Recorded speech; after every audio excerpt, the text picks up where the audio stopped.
martida madaxdayna soo booqatay aamina maxamed mursal la taliye sare ee madaxweynaha koonfur galbeed madaxweyne laftagreen maxamed abuukar cabdi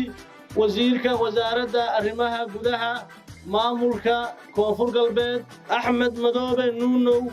wasiirka wasaaradda qorshaynta ee maamulka koonfur galbeed xasan xuseen maxamed wasiirka gaadiidka ee maamulka koonfur galbeed naasir cabdi caruush wasiirka gargaarka toddobadii cashee la soo dhaafay waxaan ku hawlanayn sidaan ugu shaqayn lahayn walaalahayn magaaladii oo dhan gobolkii oo dhan ayaa u soo gurmaday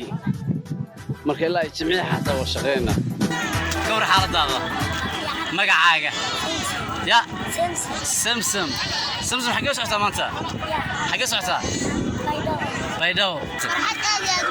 maxaa leedahay reer puntland guulku noolaada waa mahadsan tahay والله جوجي دي أنا ورطنتي أنا وحنا السيدة ومتقانا إيش أقول له وقت السنة هاي إلهي واجي عد إسمع ديار الله ونحن يستعدوا يسووا بصوت دورتي إلهي يصير له يقدر جاي ما شاء الله لكن وحكون جيفنا على ماشي أنا متقانا شغلة ذيك أخذتي في بدلا لا قبضتي أنا هو اللي مستير ومتقانا حفظ الله بدحوا إلهي هنا إلهي غير نسي عبد العزيز حسن محمد لفت قرين لا أنتي متقانا حنا مسؤول تجشان أتكي هو رهيب عنا مقالة تجي وما أنت أنا وعدنا الكسر ساري أما ما تضيع يضيعنا صوص ساري ama ilmaha iyagoo dayacana soo saaray intaasoo waxaan leeyahay aad iyo aad baan ugu xumahay intii xoolahooda ka maqan yihiin ilma adeeradeena ama dumaashiyaasheena ama dadkeena waxaan u rajaynayaa in xoolahoodii loo doono ya Puntland ka amaanay adaga gudoomiyaha tan may faday ila qaado galan tulib koray la qaad malahayna Puntland dad masiirabo baa lahaaytay ma sandaagna Soomaaliland ka jeed madaagna Puntland dad masiirabo baa lahaaytay ma sandaagna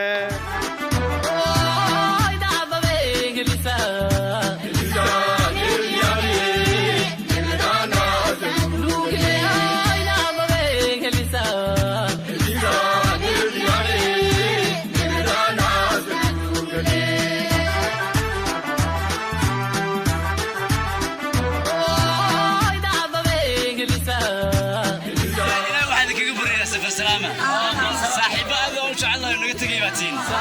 معنا مر فوق قلبي هذا كوينا وحنا نقبلنا أنت كلا ذكرتي أساس عتنا